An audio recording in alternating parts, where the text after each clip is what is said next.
in the previous class, what we have learnt within Gordon's model, we have covered the situations of constant growth and zero growth. In this class, we will be talking about the concept of variable growth, or what you can call as supernormal growth.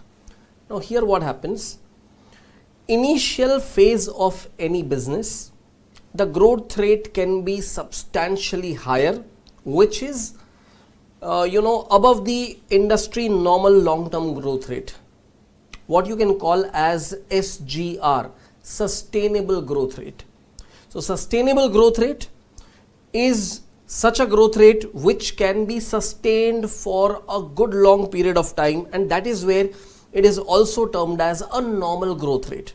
However, when a business initiates, it may have potential of growing at a very faster rate, and therefore the share price and dividends may also grow at a very high rate. We call the later growth, which is sustainable growth rate, as normal growth rate. So the initial extraordinary high growth rate, we generally don't refer to as abnormal growth rate, we rather call it supernormal growth rate. So here within Gordon's model, when it is variable growth rate situations where growth rate is not constant, there you have to look into the whole scenario little differently. When the growth rate is not normal at the early stage and it is having an extraordinary growth effect, and later stage it becomes a stage of normal growth or sustainable growth, that is the time when you have to divide the whole period into two parts: the period of supernormal growth and the period of normal growth. Supernormal growth will be observed for a finite period, and then the normal growth rate will be experienced for an infinite period, where we can say till perpetuity, where actually perpetual growth model can come into picture. So until the growth rate has stabilized, until the growth rate has become normal, we will not consider that as a scenario of perpetual growth, because supernormal growth rate will be experienced for a finite period of time. So how to deal in such a situation, let us discuss in detail, and let us write up some important notes over here. Now under this variable growth situation, you will be finding that there can be two possibilities. In fact, we have talked about that earlier. The first possibility is two-stage dividend discount model, and as I explained you, two-stage dividend discount model assumes extraordinary growth, which can be called as supernormal growth, and it shall continue for a finite number of years, and then the normal growth shall prevail for infinite period. So please write this paragraph about two-stage dividend discount model, and then I'll explain you how exactly to deal with this. Alright friends, once you have written this paragraph about supernormal growth, let us understand the concept of supernormal growth in little more details. So we have learned two different formulas for determining P0 value. Let me help you recollect that. The base model for share valuation, P0 equals to D1 plus P1 divided by 1 plus KE. Through that model, we have derived Gordon's model, that is P0 equals to D1 divided by KE minus G. So both are going to give you exact same result if the growth rate is constant and the investment horizon is only 1 year. So what happens? P0 equals to D1 plus P1 divided by 1 plus KE. It is for a single period, that is just 1 year. Whereas P0 equals to D1 divided by KE minus G, that is for a perpetual period, infinite period. We cannot bring the infinite period into consideration unless the growth rate has got stabilized or has reached a normal growth rate situation or a constant growth rate situation. So until the growth rate does not become constant, the Gordon's model base formula for the constant growth situation that resembles P0 equals to D1 divided by KE minus G, that cannot be applied until then. Therefore, what we have to do, we have to wait and analyze that, okay, fine, up to what period the growth rate is not normal and it is supernormal, it is extraordinarily high. Let us assume that we expect that for next 4 years dividend will grow at 20% rate, and thereafter the dividends will grow at 10% rate for an infinite period. So we break the whole period into two parts, that is first 4 years and thereafter. When I say first 4 years and thereafter, the first 4 years are the periods of high growth, and thereafter till perpetuity we will experience normal growth. So what do we do in the first 4 years? In first 4 years, you identify what will be the cash flows that will arise from dividend for first year, second year, third year and fourth year. So you know, dividend receivable at end of first year is generally called as D1. So dividend which is receivable at end of first year, second year, third year, fourth year, we will call as D1, D2, D3, D4. Then we will determine the value of the share at end of fourth year, which we will call as P4. Now P4, how to arrive at P4? D1, D2, D3, D4 you can compute using the supernormal growth rate, which in my example was 20%, and then you further compute D5, where the D4 value, on that you add the normal growth rate to arrive at D5, and through D5 you arrive at the value of P4. How? If P0 can be stated as D1 divided by KE minus G, P4 will be D5 divided by KE minus G. And once you find the P4 value, you can identify that P4 is a terminal value which indicates a perpetual value of share from that point of time. Now you have 5 definite cash flows: D1, D2, D3, D4 and P4. Bring all these cash flows to their present values and you get the value of the share. Now you tell me, what did we do over here? We have broken up the whole scenario into 2 stages, right? That is first 4 years and thereafter. That is why it is called 2-stage dividend discount model. So let me help you with how to exactly deal with this particular situation, and please write the heading in your notebooks as concept of supernormal growth, and please pay attention to this, what I am showing on screen. P0 equals to D1 plus P1 divided by 1 plus KE. This is the valuation model which is considered as a base model for share valuation.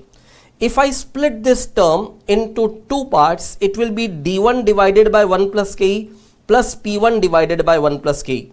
So that will be P0 equals to D1 divided by 1 plus KE plus P1 divided by 1 plus KE. Now look at this again. The value of P0 is dependent on D1 and P1. So D1 and P1 are cash flows after 1 year. Discount these cash flows to their present value, and that is how you get the P0 value. Now I am saying, through this logic, not through this equation, through this logic, what would be the value of P1? I would say, if P0 is dependent on D1 and P1, in the same manner P1 will be dependent on D2 and P2.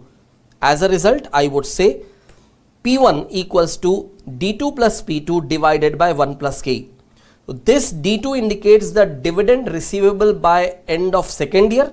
P2 indicates the price of the share or the value of the share by end of second year.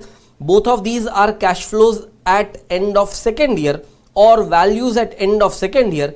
I am dividing this by 1 plus KE, means bringing down the value 1 year back. That is why what I get is not P0 but P1.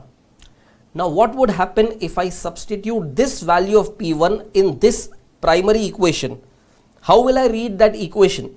P0 equals to D1 divided by 1 plus KE plus P1 divided by 1 plus KE. In place of P1, if I write D2 plus P2 divided by 1 plus KE, I would read this term as D2 plus P2 divided by 1 plus KE again divided by 1 plus KE. So it will be D2 plus P2 divided by 1 plus KE the whole square. And then if I split the same into two different terms, the whole equation would result exactly this way. D2 plus P2 divided by 1 plus KE the whole square will be split into D2 divided by 1 plus KE the whole square plus P2 divided by 1 plus KE the whole square. So if you observe the right hand side of this equation, D1 divided by 1 plus KE remains as it is over here, plus P1 divided by 1 plus KE got altered into this. Now if you directly apply a straight logic, D1 and D2 are the dividend over 2 years time and P2 is the price at end of second year. So we have three typical cash flows, D1, D2 and P2. D1 is receivable at end of first year, so discounted by 1 year. D2 and P2 are receivable by end of second year, so discounted by 2 years. But we are not going to stop over here. We again say that if P1 was D2 plus P2 divided by 1 plus KE, what would be the value of P2? It will be obviously D3 plus P3 divided by 1 plus KE. Now, you know what I am going to do. I am going to substitute this value of P2 over here, and what I will get over here as this term, it will be in place of P2, it will be D3 plus P3 divided by 1 plus KE in place of P2, again divided by 1 plus KE the whole square. So actually speaking, this whole term, what it will become? It will become D3 plus P3 divided by 1 plus KE whole divided by 1 plus KE the whole square. That means it will be D3 plus P3 divided by 1 plus KE the whole cube. As a result, when I finally write this whole equation, what do I get? P0 equals to D1 divided by 1 plus KE plus D2 divided by 1 plus KE the whole square plus D3 divided by 1 plus KE the whole cube plus P3 divided by 1 plus KE the whole cube. Now you might start wondering that up till what period we continue doing this, because we can keep on substituting the value of the next last P in the form of again D and P of the next year. That substitution can be never ending, but somewhere we have to stop. That is where we are calling this as a two-stage model. In the first stage, where the growth rate is supernormal, you keep computing the dividends of each year in this manner. One point where the growth rate becomes normal, that is the point where you arrive at the terminal value, which is the Pn value. If n is the number of years, in the first period where D1, D2, D3, D4, D5 up to Dn, the growth rate is supernormal. So you arrive up to Dn and then separately compute Pn. And repeatedly I am telling you, if it is n number of years after which the growth rate will become stable, then you compute all the cash flows D1, D2, D3, D4, D5 so on up to Dn and also compute Pn. So let me show you the last version of this, and n will be the number of years at which the growth rate becomes normal or the growth rate becomes stable. In other words, if after n number of years the growth rate has to become stable, the equation would go exactly this way, where the last terms will be dn divided by 1 plus ke raised to n plus pn divided by 1 plus ke raised to n. Repeatedly I am telling you once again, n is the number of years up to which the first phase prevails, and after n number of years the growth rate will become normal. Up to n years the growth rate is supernormal, after n years the growth rate becomes normal. So please write up this whole thing for your basic understanding and then I take you ahead. Alright friends, once you have completed writing this whole thing, let us move ahead and take up a question for understanding this whole concept. That will be question number 6. Let us read this question. It says dividend paid by X Limited in the current year rupees 15, equity capitalization rate 20%. You are required to determine the present value of equity if the dividend per share grows at 16% per annum for the first 2 years, 14% for next 2 years, and thereafter 12% per annum.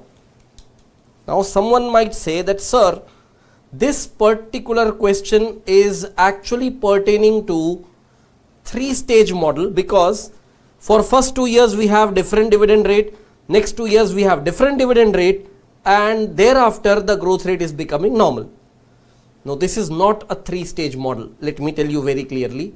We would say that in examples like this, it is 12% which is considered to be as a normal growth rate, because when the question says 12% thereafter, means what? The normal growth rate is 12%. So other two growth rates which are given, both 16% and 14%, both are considered as supernormal growth rate. We would still go with 2-stage dividend discount model, where the first stage will be first 4 years and the second stage will be after the period of 4 years. So first 4 years and thereafter. So what we would do? We would compute D1, D2, D3, D4 by applying those respective supernormal growth rates, and then we will compute P4 based on D5. So let me show you how to present the solution, because all these cash flows will finally be discounted to their present values to arrive at the value of the share.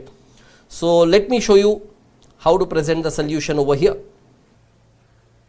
In the solution, you first write the chain exactly the same way as you have written earlier in your theory. It is not a mandatory thing, because in ICAI study material you will not find this equation given all the times, but I would emphasize that you must write. Did you notice I did not go up to n years? I have shown the calculation only up to 4 years. Why only up to 4 years?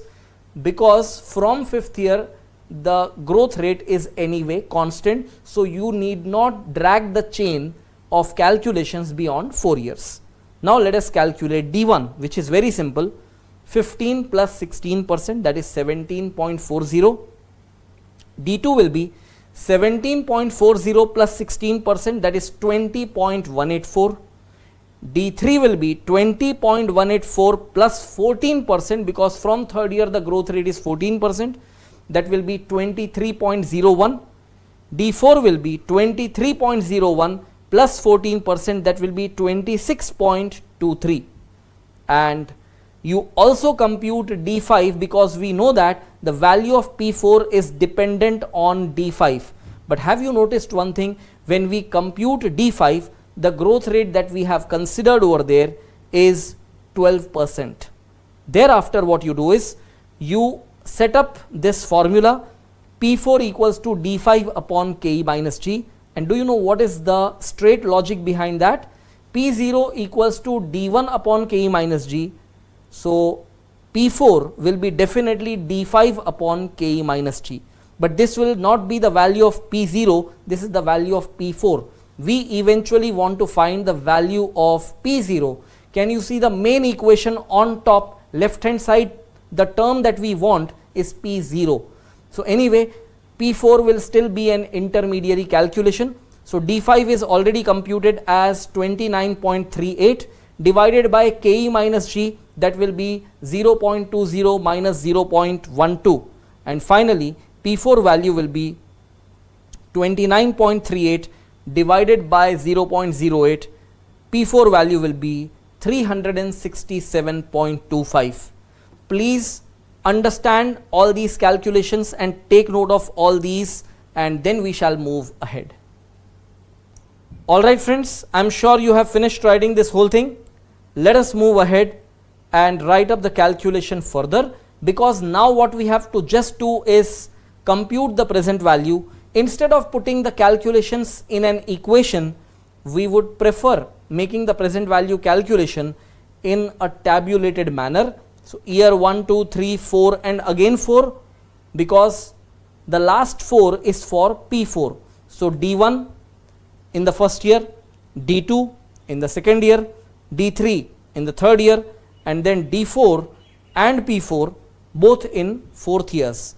PV factor at 20%. So that is basically nothing but 1 divided by 1 plus KE raised to 1, raised to 2, raised to 3, raised to 4, like that. So it is just PV factors, but be careful, when you come at the last line, it is still fourth year. So D4 and P4 will have same PV factors.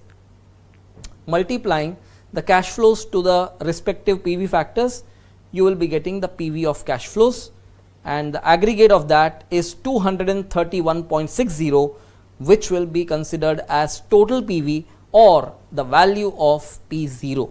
So please write up this whole thing and then we shall move ahead. Alright friends, once you have completed writing this entire solution, let us move ahead and take up the next question, that will be question number 7. Let us read this question.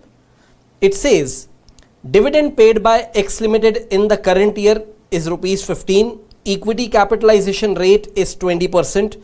You are required to determine the present value of the equity under the following situations. Number 1, if the growth rate for the first 2 years is 8% per annum, next 2 years 10% per annum, and thereafter 12% per annum.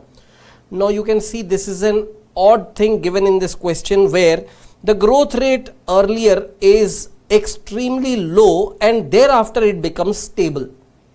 So the logic that you still apply will be the same, that for the first 4 years, that is 2 plus 2, where you are having a low growth rate and thereafter the growth rate becomes normal, the logic that you apply will still be the two-stage dividend discount model. Second part of the question says, if the dividend per share remains constant, that is zero growth, simply you apply zero growth situation.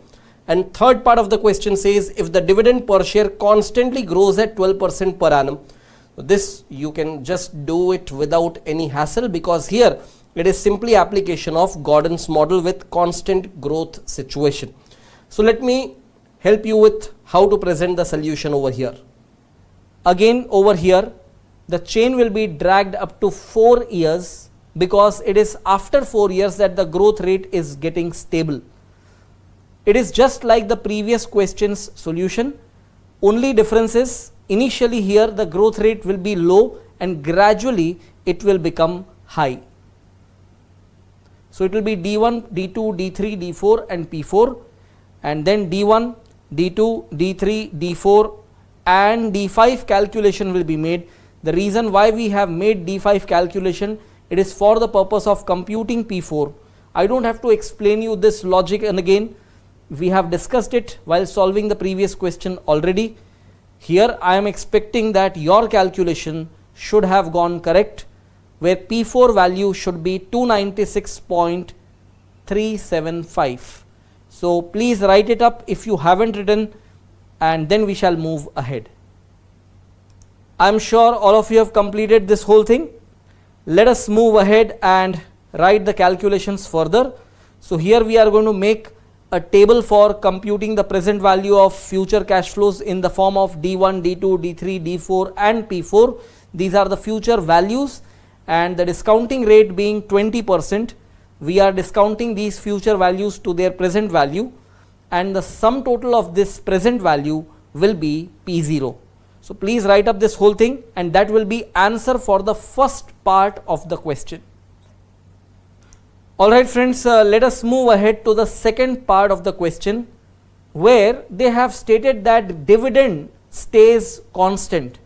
So if the dividend per share remains constant, that is to say dividend does not grow, what will happen is, when you use this base formula, we will consider growth rate to be 0 because dividends are not growing at all. So D1 will continue to be the same level of dividend which was D0. So there is no growth in dividend. So KE will be 20% as it is. P0 is what we have to find, and G or growth rate over here is considered to be 0. So P0 value will be 15 divided by 0.2 minus 0. That will be basically 15 divided by 0.20, and that will give you rupees 75. So please write up this whole thing and then we shall move ahead. Alright friends, I am sure you have finished writing this whole thing. Let us move ahead and deal with the last part of the question, where dividend per share constantly grows at 12%. In that case, formula remains same, but the values will change. D1 will be 12% more than D0 because there is a constant growth rate of 12%. So D1 will be 16.80, KE will be 20%, P0 is what we have to find, and growth rate this time you will consider as 12% or 0.12. Putting these values in the formula, what we get is 210 as the final answer. Please write up this whole thing, and that will be end of this solution as well as end of the session. Alright friends, once you have completed writing this entire solution, let us move ahead and take up the next question. That will be question number 9. Let us read this question. It says, X Limited just declared a dividend of rupees 14 per share. Mr. B is planning to purchase the share of X Limited, anticipating growth rate of 9%, which will continue for 3 years. He also expects the market price of this share to be rupees 360 after 3 years. You are required to determine maximum amount Mr. B should pay for shares if he requires a rate of return of 13% per annum. Second part says the maximum price Mr. B will be willing to pay for share if he is of the opinion that the 9% growth can be maintained indefinitely and require 13% rate of return per annum. And lastly, it says the price of the share at the end of 3 years if 9% growth rate is achieved, and assuming other conditions remaining same as in 2 above. Calculate rupee amount up to 2 decimal points. So it is again a similar kind of question. What we can see over here, the first part of the question itself is little different, because here the expected price of the share at end of 3 years is directly given to you as 360. So you don't have to compute the P3 value depending upon D4. You can directly compute the present values for the future cash flows on the dividend for the next 3 years and the price that you would realize at end of 3rd year. That will be the answer for the first part.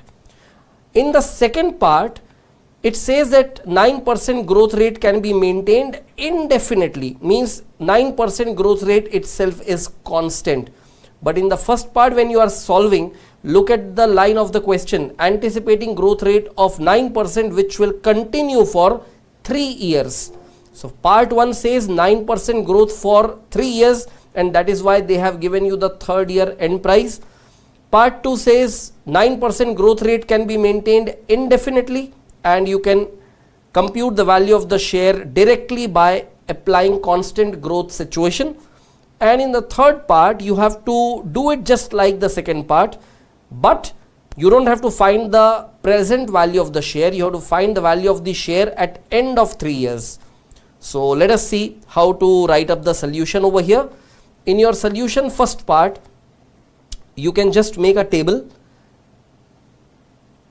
Year 1, 2, 3 and 3. These will be for D1, D2, D3 and P3. P3 is given to you as 360.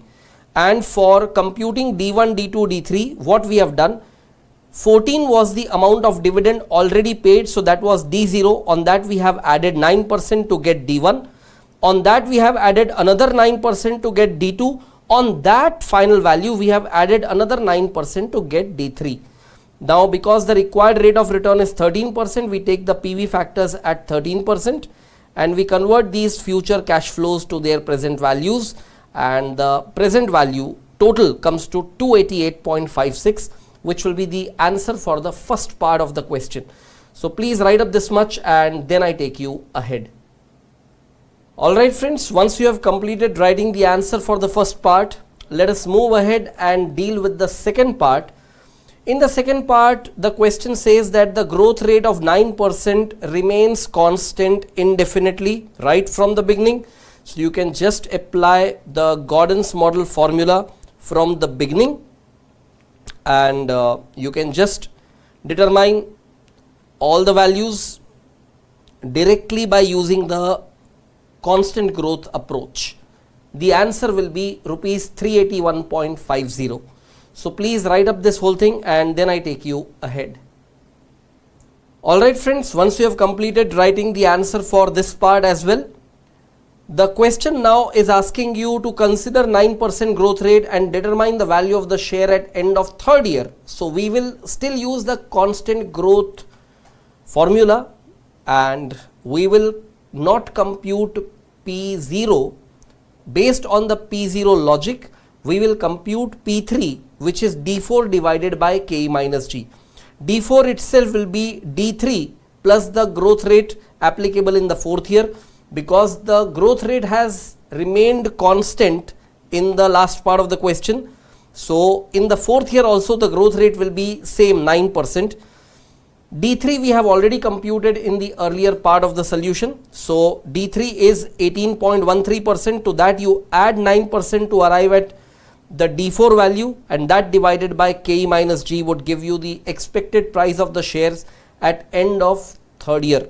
So the final answer will be rupees 494.04. So please write up this whole thing and that will be end of the solution. Alright friends, once you have completed writing the solution for this question, let us move ahead and now talk about three-stage dividend discount model. Now let me explain what happens under a three-stage dividend discount model. So for that, if we can recollect what was about two-stage dividend discount model. Two stages, the first stage of supernormal growth and the second stage was of normal growth. There were thinkers who have given their opinion that there can be classification of these stages into actually three stages. One, where the dividend is at a very high growth rate, that means dividend is growing at a very high rate, and then the last stage should be the one where the dividend is finally coming to a stable stage. But from that high growth to a stability, there will be a transition phase as well. For example, if I say that first 4 years the dividend will grow at 20%, thereafter for next 4 years dividend will linearly decline 1% every year. The growth rate will decline 1% every year. Then after next 4 years you will find that growth rate has become stable. So we can put that into three stages. The first stage is the stage of high growth, second is the stage of transition, and third stage is the stage of the normal growth rate. But in spite of doing all that, the computations will still be carried out using the concept what we have learned under two-stage dividend discount model, because whether it is high growth stage or the transition phase, it is still not the normal growth rate. As a result, until you reach the normal growth rate, the constant growth formula cannot be applied. So theoretically we may still call it a three-stage model, but indeed the application is just like two-stage model. So let me first give you some notes over here and then you can continue with a question of this category. So let us first write some important notes. Three-stage dividend discount model. There are three phases for valuations. Number one, extraordinary growth period. Second is the transition period. Third is the stable growth period. In the initial phase, a firm grows at an extraordinary high rate, after which its advantage gets depleted due to competition, leading to a gradual decline in its growth rate. This phase is the transition phase, which is followed by the phase of a stable growth rate.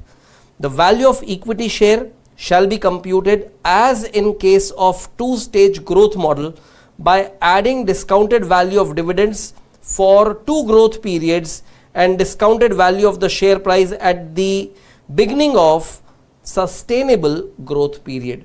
So please write up this important theory and then I take you ahead. Alright friends, once you have completed writing this whole thing, let us move ahead and take up a question of this type, that is question number 12. Let us read this question. An investor is considering to purchase equity shares of LX Limited, whose current market price CMP is rupees 112. The company is proposing a dividend of rupees 4 for the next year. Now please pay attention on the language of the questioner. Rupees 4 is not the current dividend. It says the company is proposing a dividend of rupees 4 for the next year, means 4 itself is D1. LX Limited is expected to grow at 20% per annum for the next 4 years. The growth rate will decline linearly to 16% per annum after first 4 years. Thereafter, it will stabilize at 16% per annum infinitely. The investor requires a return of 20% per annum. You are required to calculate the intrinsic value of share of LX Limited, and then it is asking whether it is worth to purchase the shares at this price. The price which is prevailing now is 112. So once you find the intrinsic value, that is the fair value of the share, and we can then compare with the quoted market price and see whether it is worth investing or not. So when we are dealing with this question, what we can first conclude is it is a perfect example of a 3-stage dividend discount model. The first 4 years are the years of high growth, then comes the transition phase, and then comes the stable growth rate phase. If you observe the typical line in the question, that from 20% to 16% there is a linear decline. So how does that sound to you when you interpret it year after year? So year 1, year 2, year 3, year 4. The first 4 years are definitely the first phase, that is indicating the high growth phase. The transition phase, 20 will become 19 in 1 year time. 19 will become 18 in 2 years time. 18 will become 17 in 3 years time. And 17 will become 16 in that 4th year. But that 4th year onward, 16 itself will continue. So how do you identify the growth rates? Year 1, 2, 3, 4, 20%, 20%, 20%, 20%. Then year 5, 6, 7, 19%, 18%, 17%. Year 8 onward, infinitely 16%. So from theoretical viewpoint, this is definitely a case of 3-stage dividend discount model. But when it comes to computation, I am not going to break it for first 4 years and then next 3 years and thereafter. From computational viewpoint, we will apply the calculation logics of 2-stage dividend discount model. Then it will be first 7 years and thereafter. So first 7 years itself will have 2 stages. First 4 years with a high growth rate of 20%. The next 3 years of transition, and from 8th year, that is after 7 years, it will be a stable growth rate situation. So let me help you with how to present the answer over here. In your solution, you will first write up the intrinsic value calculation.